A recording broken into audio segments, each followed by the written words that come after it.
Hello everyone, welcome to my YouTube channel Educare Tuition. আজি মই আলোচনা কৰিম গ্ৰেড 3 ডিগ্ৰী লেভেলৰ হৈ যোৱা এডিআৰই পৰীক্ষাৰ প্ৰশ্ন কাকতৰ এনসাৰ সমূহ। এতিয়া চাওক 4 নম্বৰ কোশ্চন। ইয়াতে কোশ্চন এটা দিয়া আছে কি 1 প্লাস সে 1 প্লাস √2 2 √2 প্লাস 3 √3 আৰু 2 প্লাস 6 √3 প্লাস 4 √2 ৰ মান নিৰ্ণয় কৰক। ইয়াতে অপচন দিয়া আছে 1/6 √2, B নম্বৰত দিয়া আছে 1/2, C নম্বৰত দিয়া আছে 3/2 and D নম্বৰত দিয়া আছে √3/2।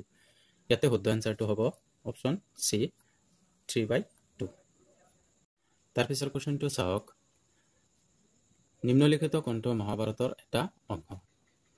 ইয়াতে A নম্বৰ অপচনত দিয়া আছে উপনিষদ, B নম্বৰত দিয়া আছে পুৰাণ, C নম্বৰত দিয়া আছে বেদ and D নম্বৰত দিয়া আছে গীতা। ইয়াতে শুদ্ধ আনসাৰটো হ'ব অপচন D গীতা। এতিয়া তাৰ পিছৰ কোশ্চনটো চাওক।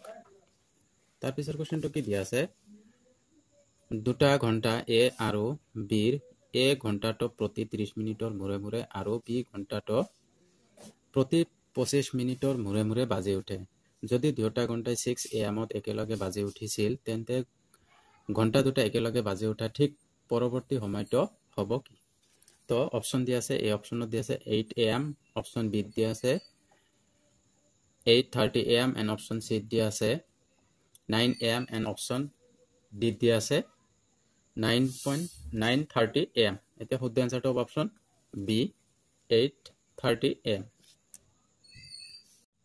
তাৰ পিছৰ কোশ্চনটো চাওক। এতিয়া ডক্টৰ বেজবৰুৱা বোলছবিৰ 1969 সংস্কৰণত কোনে নাম ভূমিকাত অভিনয় কৰিছিল। অপচন A দিয়া আছে নিপুণ গোস্বামী, অপচন B দিয়া আছে Biju Phukan and option C দিয়া আছে Dipen Barua and option D দিয়া আছে ব্ৰজেন বৰুৱা। ইয়াতে কাৰেক্ট আনসাৰটো হ'ব অপচন D ব্ৰজেন বৰুৱা। তাৰ পিছত ইংলিশত এটা কোশ্চন দিয়া আছে, এটো চাওক fill in the blank আছে January was the dash month last year। সে January was the অপচন দিয়া আছে cold, অপচন B দিয়া আছে colder and অপচন C দিয়া আছে coldest and অপচন D দিয়া আছে cool। তো ইয়াতে শুদ্ধ আনসাৰটো অপচন C হ'ব coldest। এতিয়া তাৰ পিছৰ কোশ্চনটো চাওক দুটা দ্বৈত প্ৰণালীৰ সংখ্যা 101 আৰু 10ৰ পূৰণফল দ্বৈত প্ৰণালীত প্ৰকাশ কৰিলে হ'ব। অপচন A দিয়া আছে 1001, অপচন B দিয়া আছে 1010, অপচন C দিয়া আছে 1100 and অপচন D দিয়া আছে 1110। ইয়াতে শুদ্ধ আনসাৰটো হ'ব অপচন B 1010। তাৰ পিছৰ কোশ্চনটো চাওক 24 সেন্টিমিটাৰ ব্যাসাৰ্ধৰ এটা ধাতৱীয় গোলকক কাটি সমানে 8 ভাগ কৰা হল আৰু ইয়াৰে এভাগক পুনৰ এক গোলাকাৰ আকৃতিত গলাই লোৱা হল। নতুন গোলাকাৰটোৰ ব্যাসাৰ্ধ হ'ব কিমান তাৰমানে। তো 24 সেন্টিমিটাৰ ব্যাসাৰ্ধ 8 ভাগ কৰিছে। তো অপচন দিয়া আছে 1 নম্বৰ 12 সেন্টিমিটাৰ, 2 নম্বৰ হৈছে 8 centimetre, 3 number 15 centimetre and 4 number মানে D টো দিয়া আছে 10 সেন্টিমিটাৰ। তো ইয়াতে শুদ্ধ আনসাৰটো হ'ব অপচন A 12 সেন্টিমিটাৰ। তাৰ পিছৰ কোশ্চনটো চাওক নিম্নলিখিত কোনটো অধাতব খনিজ পদাৰ্থ নহয়। অপচন A দিয়া আছে সিলিকা, অপচন B দিয়া আছে চুনশিল, অপচন C দিয়া আছে বক্সাইট and অপচন D দিয়া আছে ডলোমাইট। ইয়াতে শুদ্ধ আনসাৰটো হ'ব অপচন C বক্সাইট। তাৰ পিছৰ কোশ্চনটো চাওক ভৱেন্দ্ৰনাথ শইকীয়াৰ উপন্যাস হৈছে অন্তৰীপৰ কাহিনীৰ আধাৰত কোনখন অসমীয়া বোলছবি নিৰ্মিত হৈছে। অপচন A দিয়া আছে প্ৰতিধ্বনি and অপচন B দিয়া আছে কৃষ্ণচূড়া, অপচন C দিয়া আছে বৰ্বৰৰ সংসাৰ and অপচন D দিয়া আছে অগ্নিস্নান। তো ইয়াতে শুদ্ধ আনসাৰটো হ'ব অপচন D অগ্নিস্নান। তাৰ পিছৰ কোশ্চনটো চাওক শৰাইঘাটৰ যুদ্ধত পৰাজয় বৰণ কৰা মোগল সম্ৰাটজন কোন। অপচন A দিয়া আছে ঔৰংগজেব, অপচন B দিয়া আছে শাহজাহান, অপচন C দিয়া আছে বাবৰ and অপচন D দিয়া আছে হুমায়ুন।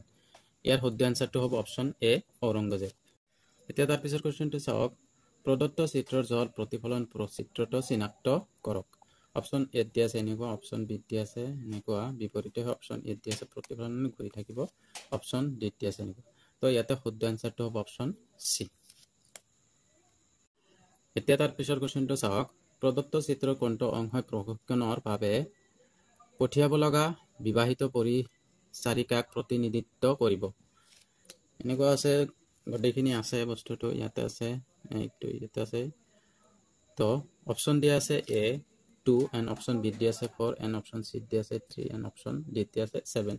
ইয়াতে শুদ্ধ আনসাৰটো হ'ব অপচন B।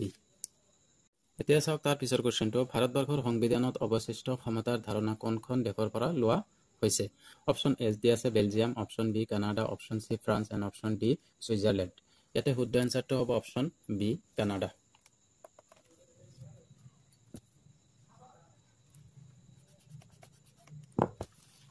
এতিয়া তাৰ পিছৰ কোৱেশ্চনটো চাওক এটো ইয়াতে দিয়া আছে গ্ৰিডত থকা এটাৰেট চিহ্নটো কিহেৰে প্ৰতিস্থাপন কৰিবা তো ইয়াতে অপশ্যন দিয়া আছে এ 196 অপশ্যন বি দিয়া আছে 184 অপশ্যন সি দিয়া আছে 214 এণ্ড অপশ্যন ডি দিয়া আছে 658 ইয়াতে শুদ্ধ এনসাৰটো হ'ব অপশ্যন বি 184 এতিয়া তাৰ পিছৰ কোৱেশ্চনটো চাওক দালাল ষ্ট্ৰীট কোনখন মহানগৰত অৱস্থিত অপশ্যন এ দিয়া আছে কলকাতা অপশ্যন বি দিয়া আছে চেন্নাই অপশ্যন সি দিয়া আছে হায়দৰাবাদ এণ্ড অপশ্যন ডি দিয়া আছে মুম্বাই ইয়াতে শুদ্ধ এনসাৰটো হ'ব অপশ্যন ডি মুম্বাই তাৰ পিছৰ কোৱেশ্চনটো চাওক যোৱাকালি সূৰ্যোদয়ৰ ঠিক পিছতে ৰাজীৱে সমীৰক লগ পাই কথা পাতি থাকোতে ৰাজীৱে লক্ষ্য কৰিলে যে সমীৰৰ ছাটোৱে ৰাজীৱৰ অহাতৰ ফালে আছে সমীৰে কোন দিশত মুখ কৰি আছিল অপশ্যন এ দিয়া আছে দক্ষিণ অপশ্যন বি দিয়া আছে পূব এণ্ড অপশ্যন সি দিয়া আছে পশ্চিম অপশ্যন ডি দিয়া আছে উত্তৰ ইয়াতে শুদ্ধ এনসাৰটো হ'ব অপশ্যন ডি উত্তৰ দিশত এতিয়া তাৰ পিছৰ কোৱেশ্চনটো চাওক দ্বৈত প্ৰণালীৰ দুটা সংখ্যা 11 আৰু 10ৰ যোগফলৰ দ্বৈত প্ৰণালীত প্ৰকাশ কৰিলে প্ৰাপ্ত সংখ্যাটো হ'ব অপশ্যন এ দিয়া আছে 101 অপশ্যন বি দিয়া আছে 110 অপশ্যন সি দিয়া আছে 10 এণ্ড অপশ্যন ডি দিয়া আছে 111 ইয়াতে শুদ্ধ এনসাৰটো হ'ব অপশ্যন এ 101 এতিয়া তাৰ পিছৰ কোৱেশ্চনটো চাওক আন্দামান আৰু নিকোবৰৰ দ্বীপপুঞ্জৰ পৰা কোনখন দেশলৈ দূৰত্ব সৰ্বাধিক মানে কি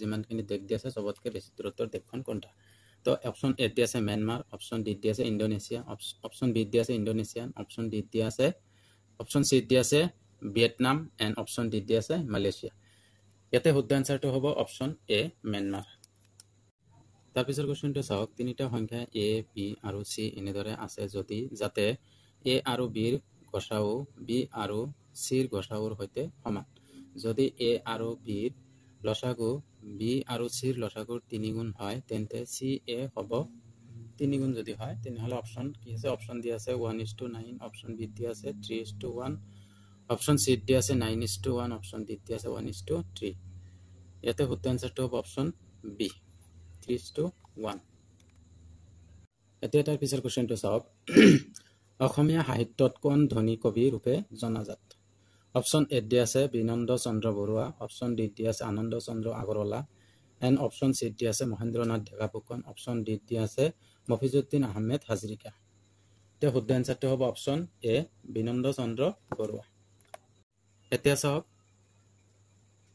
এজন মানুহে পিৰ পৰা কিউলৈ অৰ্ধবৃত্তাকাৰ পথ অতিক্ৰম কৰে আৰু তাৰ পিছত 4 কিলোমিটাৰ দৈৰ্ঘ্যৰ হ্ৰস্বতম পথেৰে পুনৰ পিলৈ ঘূৰি আহে মানুহজনে অতিক্ৰম কৰা পথৰ মুঠ দৈৰ্ঘ্য হৈছে অপশ্যন এ দিয়া আছে 4 পাই প্লাছ 2 কিলোমিটাৰ অপশ্যন বি দিয়া আছে 2 পাই প্লাছ 4 কিলোমিটাৰ অপশ্যন সি দিয়া আছে পাই plus 2 kilometre and option D দিয়া আছে 2 পাই প্লাছ 2 কিলোমিটাৰ ইয়াতে শুদ্ধ এনসাৰটো হ'ব অপশ্যন বি 2 পাই প্লাছ 4 কিলোমিটাৰ এতিয়া তাৰ পিছৰ কোৱেশ্চনটো চাওক 6 সেন্টিমিটাৰ ব্যাসাৰ্ধৰ এক বৃত্তৰ পৰা 30 ডিগ্ৰী কোণ পৰিমাণৰ এটা বৃত্তখণ্ড কাটি উলিওৱা হ'ল বৃত্তখণ্ডটোৰ ক্ষেত্ৰফল সেন্টিমিটাৰ স্কয়াৰ এককত হ'ব অপশ্যন এ দিয়া আছে 3 পাই অপশ্যন বি দিয়া আছে 4 পাই অপশ্যন সি দিয়া আছে 5 পাই অপশ্যন ডি দিয়া আছে 6 পাই ইয়াতে শুদ্ধ এনসাৰটো হ'ব অপশ্যন এ 3 পাই এতিয়া তাৰ পিছৰ কোৱেশ্চনটো চাওক কোনো নটা পৰ্যবেক্ষণৰ গড় মান 9